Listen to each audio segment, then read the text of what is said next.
Hello and welcome back to the Core Online Learning channel. Today we will be going over English Language Paper 2 for the AQA syllabus. Now we are going over exam skills in this video, and that's really important because people say to me constantly, how do I revise for English language? And the truth is that English language is a skill-based paper. We can't actually predict what's going to come up. It's not like literature where we can tell you that a question on Macbeth will definitely come up. This is something that you've never seen before.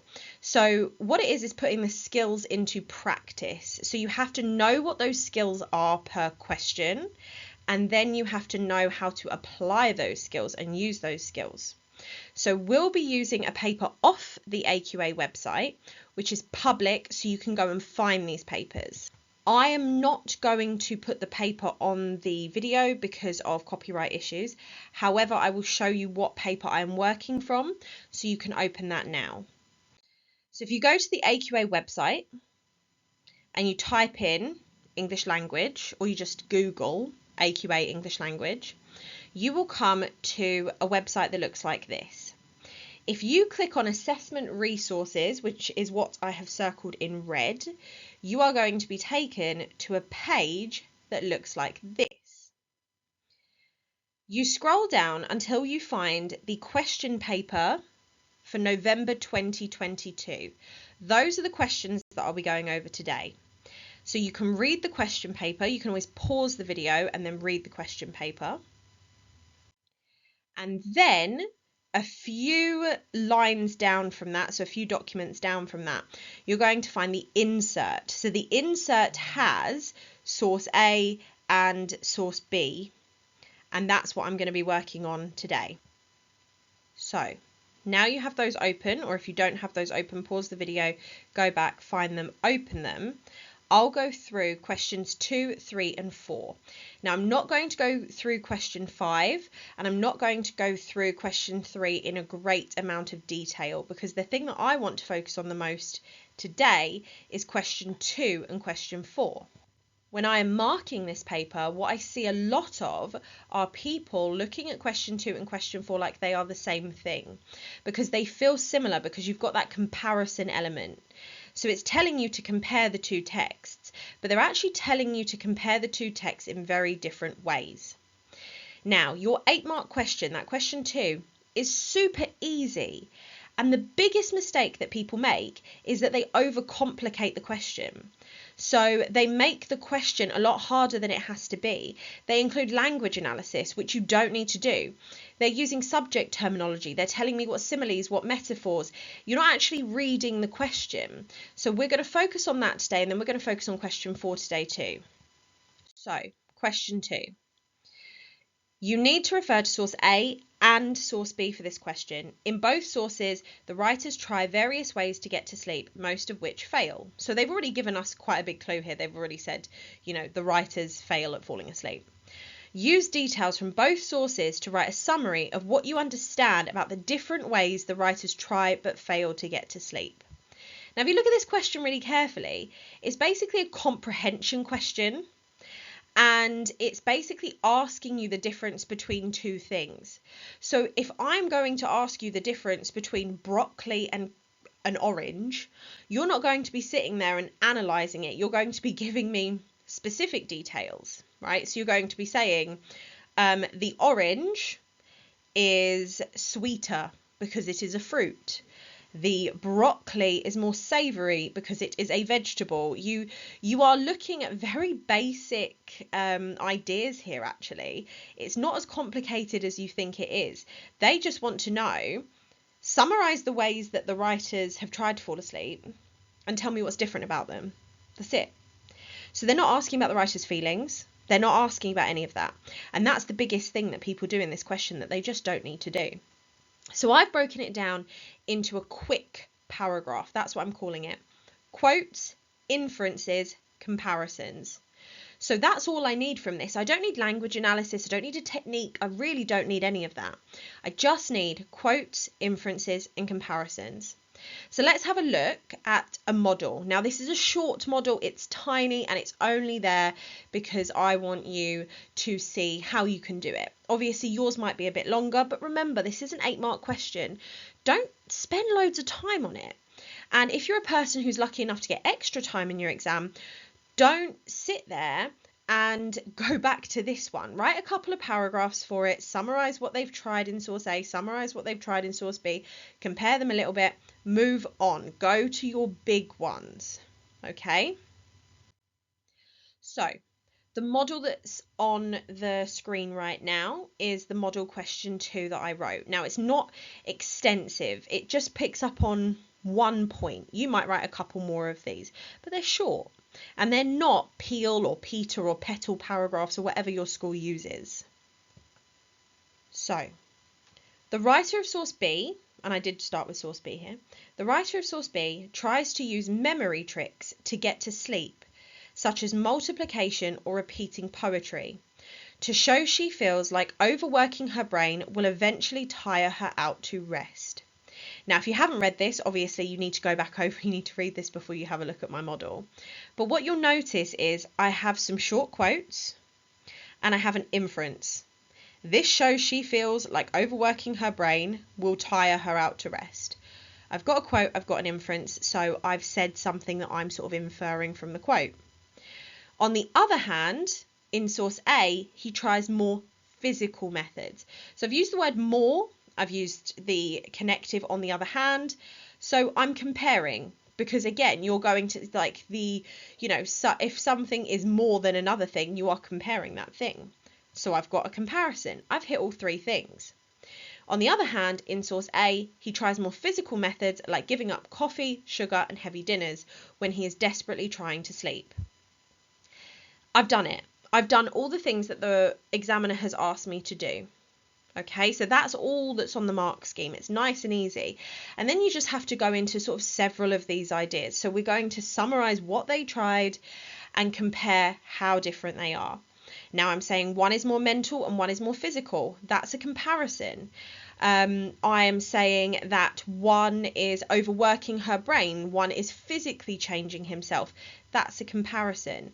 So it's nothing too difficult here. It's no excessive analysis or techniques or anything like that. It really is such an easy, simple question.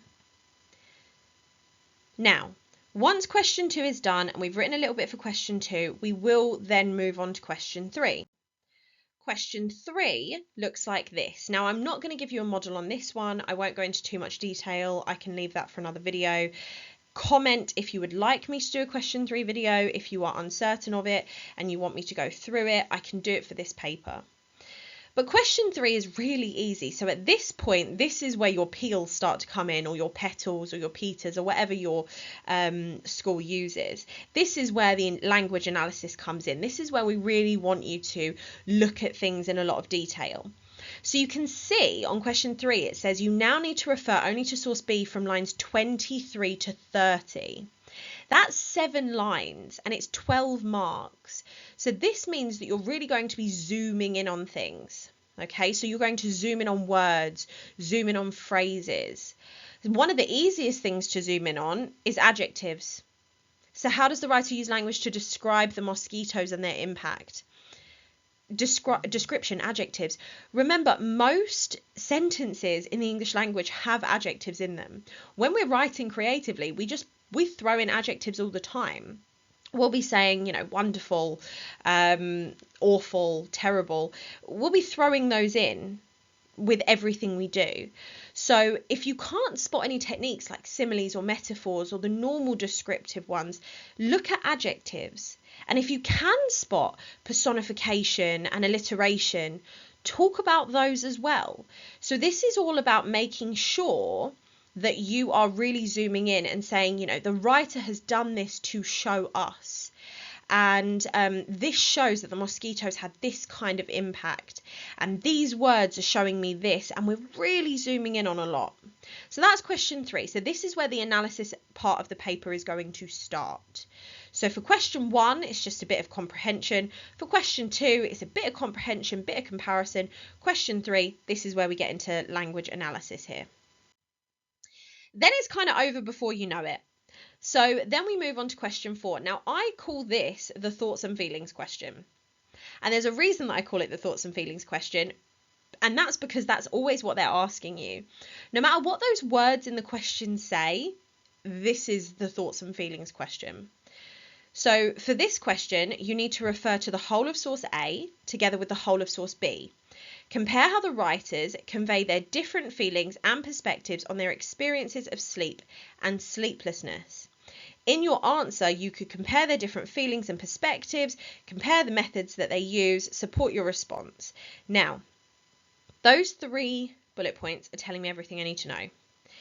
I want to compare them. I want to compare the methods they use, which means techniques. So this is where they're getting into techniques. And I'm going to support with references. Now, that doesn't need to be a quote all the time. It can just be a reference to the text, reference to something that happens. But in my model, I am going to use quotations because they are sometimes easier to use when we're zooming in. Now, it doesn't matter what they say really on this question. Compare how the writers convey their different feelings and perspectives. If they just said perspectives, if they said opinions, if they said attitudes, any sort of command word they use in this question basically means thoughts and feelings. What do the writers think about the topic? How do they feel about the topic? Now, one thing I notice is that a lot of people get this question confused with question 2. And then in question 2, they're writing about the writer's feelings. Then they get to question 4 and they're writing about the writer's feelings again. And those 2 questions are very different.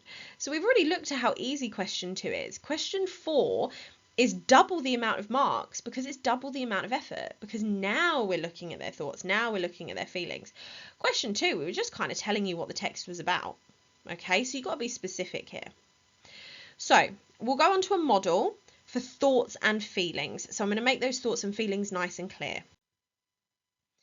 So the writer of source A feels anger over his insomnia, as shown through the use of short sentences, such as still awake and still awake and getting fatter. He shows he is evidently annoyed and shows he's also frustrated with the physical changes his body is going through as a consequence of his insomnia. Now, again, this is quite basic, and if you're going for a grade 9, you might want something a little bit more detailed than this. If you're going for a grade 4, this is perfect, or grade 5. But the point of this paragraph is really to show you that a method can be anything. So you could look at similes, metaphors, alliteration, adjectives, verbs, adverbs. Again, adjectives, verbs, and adverbs, easy to pick out. You can't even have a sentence without a verb in it. So you want to make sure that you can pick out everything. Word choices are really important. Sentence structures, lists, personal pronouns, emotive language, rhetorical questions. All of these things are going to tell us something about their feelings. So here I've just used short sentences, so such as still awake and getting fatter. And then I'm explaining the effect of those. Now, when we move on to the second one, again, I'm just using connectives here. It doesn't really matter how I do this. I could do several quotes about source A and then move on to source B. If you're a person who often runs out of time, try to do it by switching, because if you do it by switching, then you've spoken about source A, and then you've spoken about source B, and then you go back to source A, and then you go back to source B. Because you don't want to be that person who only writes about source A, never mentions source B, so doesn't hit that comparison part of the question. So really just reflect on what kind of person you are. Are you a person who runs out of time? Are you a person who doesn't? So, on the other hand, the writer of source B is more emotionally unstable when they are unable to sleep, grinning like a maniac, then laughing hysterically, then crying outright. Her use of listing and contrasting the emotions shows a variety of different feelings that overwhelm her and switch incredibly quickly. So again, a list, that's a method. Contrast, that's a method. You know, going from grinning to laughing to crying, that's a huge contrast to be grinning 1 minute and crying the next. So again, I'm just saying what the effect of this is, what this shows me about her thoughts, what this shows me about her feelings. This shows me that she feels very unstable when she can't sleep, whereas the other writer feels angry when he can't sleep. So I'm picking out those thoughts, I'm picking out those feelings, and I'm throwing in how they feel. So when you compare this model to the question 2 model, obviously this one's in a lot more detail, and this one is there to give us 16 marks. It's not there to give us a quick 8 marks. And again, if you're a person who gets extra time in your exams, then you should be going over this question and question 4 mostly. There's no need to really go back to that question 2. It's nice and easy. You get a couple of paragraphs telling me the different ways that he tried to sleep, the different ways she tried to sleep, and some of the differences, and we're done. We're out. We've finished question 2. Move on to question 3. There's a lot more language analysis in that one, and we move on to question 4, and we analyze and compare. And those are the 2 things that we're doing. Okay, so we are still using those peel, petal, whatever paragraphs.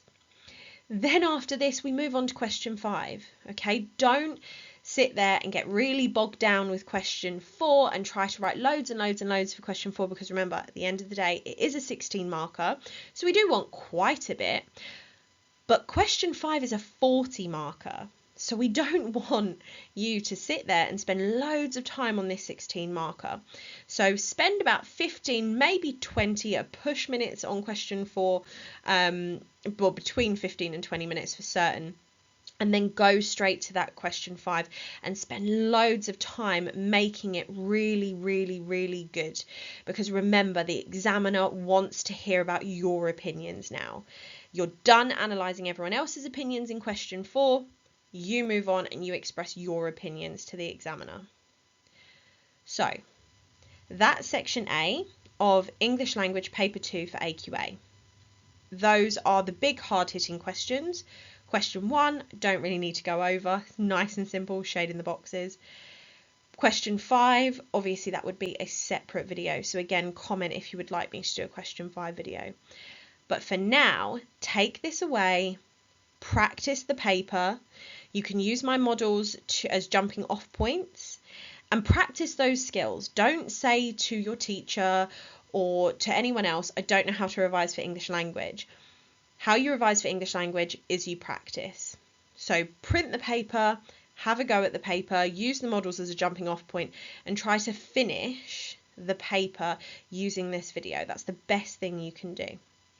So thank you, please like, subscribe, and help us reach more students who need a lot more help than they are getting from other places on the internet or from websites and things like that, because revision is really important, and good luck if you've got any mocks or exams coming up.